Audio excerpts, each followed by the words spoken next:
Splinterlands fire decks at $50, $100, or $200, or you can even use these for rentals, so stay tuned. Now, as we start out this fire deck build, I want to shout out our sponsor, ZenSports, who's creating amazing tournaments for play-to-earn games, including Splinterlands, and they want you to build the best deck possible so that you can compete in these tournaments, have lots of fun, and earn. So thank you, ZenSports, for sponsoring and keeping us going, providing you this video. Check them out.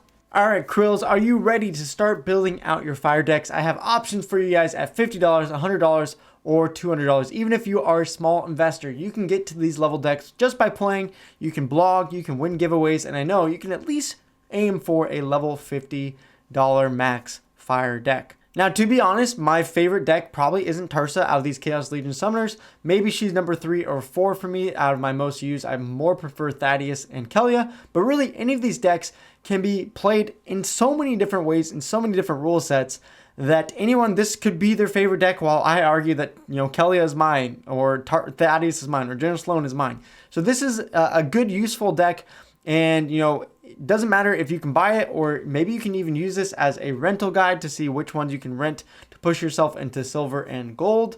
But this hopefully should be useful when you're thinking about how to build out your fire deck. And there are many situations where I find the fire deck useful, especially in poison battles, earthquake battles. I find myself using it for anti-magic with using a couple tanks to counter that.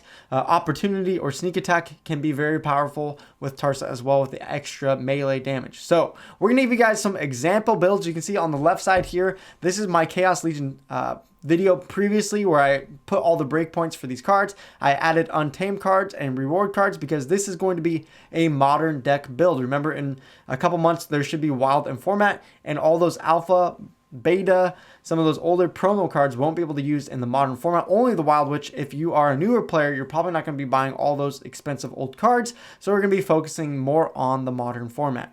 Now, of course, all of this is subjective in building the deck, but I'm going to give you guys a couple reasons, a couple cards. I'm not going to show them all because they're listed right here. You can go through this Google Sheet in the comments below, or you can go and join our Discord. It should be posted there as well. So I'm not going to go through each and every card, but you can use this as a resource as you look to build up your decks. And I'll run through some of the cards that I picked that I think are most important for Tarsa here. And don't forget that each of these decks, at the $50, you're probably only going to get a level 2 Tarsa, which means you can get only level 3 max common monsters, 2 rare, 2 epics, 1 legendary. For our level 3, you're going to be looking at monsters maxed at 4, 3, 2, 2, and level 4, a 5 common, 4 rare, 3 epic, and 2 legendary. So let's jump over to peak monsters, and I'll give you some of the most important cards. I'm not going to talk through every single card because it would just take too much time, but you can also, you know, ask me questions in the Discord or in live streams. So let's talk about what is some of the most important things for Tarsa with this fire deck build.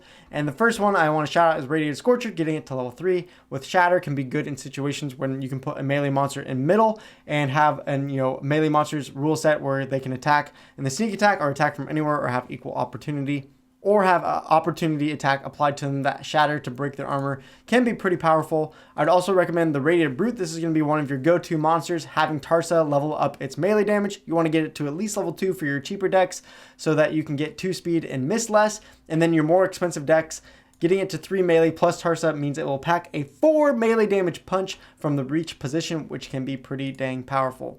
From there, I would also recommend the Antoid Platoon, leveling this up. This is going to be a great tank for low mana battles or for Little League. So getting a little more health, a little more shield, or for your more expensive deck with your level 4 Tarsa, you can get the extra 2 damage on there, and then with Tarsa it becomes 3 melee damage. Again, the Minotaur leveled up to level 3 can have an extra melee damage. This again can be useful for things like melee monsters can attack from anywhere, or sneak attack, or have opportunity. Other than that, I keep a lot of these cards at level 1 because they're just too expensive to level up and they don't find much value. The one exception to that is the Serpentine Spy. Even though it's super expensive in our $200 deck, I'm going to get it to level 2 for $15 just because having that extra speed. This opportunity card is one of your most powerful cards in the fire deck with Tarsa. So having a little extra speed can make it attack quicker, miss less, and if it's a mirror matchup, attack first. From there, we can talk about rares, which for most of the cards that are ranged attackers, I'm not leveling them up because with Tarsa, it pairs better with the extra melee damage, and a lot of people are buying up the ranged attack damage, especially for Jotun because he gets the extra range attack plus blast damage. So a lot of these range cards, I feel like they can become overpriced and inflated just because of the people wanting to buy them and use them with Jotun. So my recommendation for, especially for the rares, is pairing up Exploding Rats in certain rule sets. Leveling it up can be pretty useful. The Tenyi Striker is going to be one of your most important cards, even though it's more expensive. Again, with Tarsa, leveling it up, getting more speed attack damage at level 3, and dodge at level 4 for your $200 deck can be super powerful. Keep it alive longer, keep dealing damage to that back line. We'll talk about Uraeus once we get to the neutrals, but we can build a pretty powerful sneak attack even in the modern league. And so Tenyi Striker, even though it's a little more expensive rare, definitely one that I'd say level up as much as possible. Now, even though I just said that about pairing up Tarsa with melee damage, I think the fire deck is actually one of those surprising magic damage dealers. So getting the Jin Apprentice leveled up for a little more speed, or in your $200 deck, getting it to level 4 for the extra 3 magic damage dealing, it's pretty awesome. A lot of people look to magic damage just in the water and earth deck, and so when they see those decks removed, a lot of people don't think about putting in magic counters. You can surprise them with the fire deck, load up on magic damage, and sometimes sneak out a few wins just by surprising your opponents with fire damage magic. From there, a lot of the untamed rares are just too expensive to level up, especially because of Jotun. A free Elder, I'm going to get a level 1. These are starter cards you can use. Living Lava, I just keep it at level 1 because leveling up to 2 or 3 wallets, a great tank countering melee and range.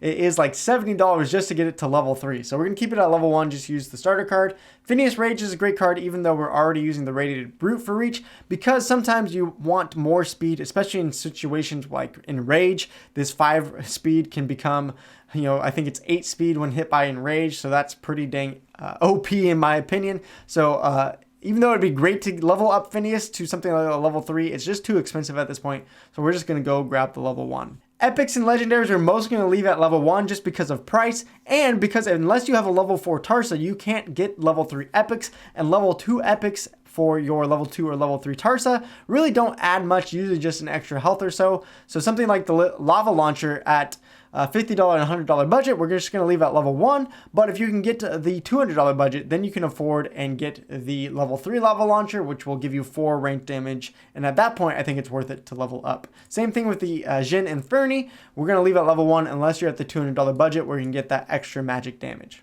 Tusk the Wide and the Forgotten One are okay at level 1 just to tank up.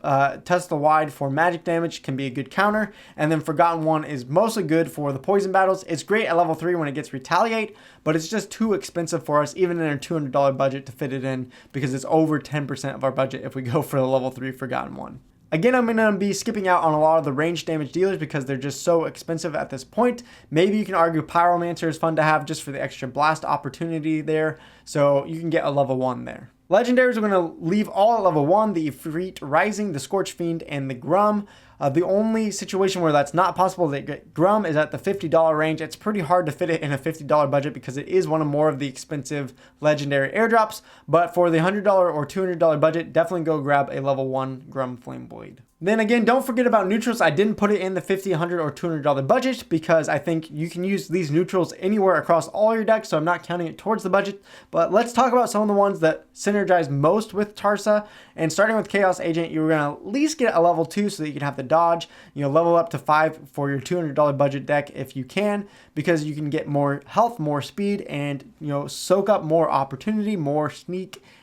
Just get it in there so that you can really defend your backline and keep them alive longer. The Supply Runner isn't that great except for at level 5 for your level 4 Tarsa. When it gets Swiftness, it can buff up your whole team with extra speed, which is pretty powerful. From there, you're going to want a level 2 Zenith Monk for all your decks because it has self-heal at that rate, which is great for Little League battles or low mana. Yes, you have the Antoid Platoon, but there are situations where Zenith Monk with the self-heal is better to put in the front line. Your Uraeus is going to have 2 sneak attack, which again, if you pair up with the Tenyi Striker and Tarsa is buffing them up with extra melee damage, you can pack a huge amount of damage to their backline. So definitely grab a level 2 Uraeus. And then you can actually get a triple opportunity attack team, which some situations is pretty fun to run. It's a little more expensive because the untamed cards are a little more expensive here. So you can grab a level 2 or a level 3 battering ram because you're going to need the extra speed. 1 speed misses a lot, so if you want to, I would definitely recommend a level 2 or level 3.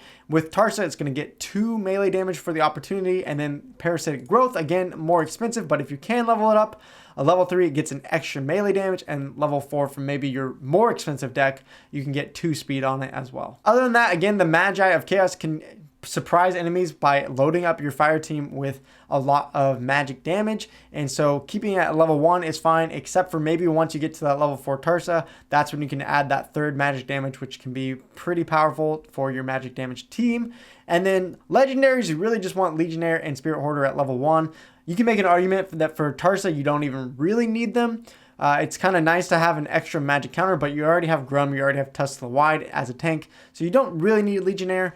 Spirit Hoarder, again, the triage is nice, but I don't find myself using it in the fire deck quite as much as some of the other decks, so you can make an argument that you can skip out on them, but again, there'll be neutrals, they'll power up your entire deck across all 6 decks, so I think it's worth it to grab it if you have the extra funds. So there you go, you can use this Google Sheet again in the comments or in the Discord, and use this to build up your team over time. Even if you don't have the funds right now, you can use them as rentals. You can work your way towards building up a Tarsa deck, know what you can shoot for if it's $50, $100, or $200. Of course, all these prices can change, so keep that in mind. So there you go, those are my fire deck builds for Tarsa. Let me know what you would change or what you would add to it. I would love to hear your guys' thoughts in the comments and in our Discord. Shout out again to ZenSports for allowing me to have the time to do this and bring this video to you guys. More deck builds to come, and I hope you guys enjoy this. I hope it's helpful. Peace out, Palam, adios, and I'll see you guys later, Krill Crew, in the Discord, Twitter, and future live streams and videos. Peace out.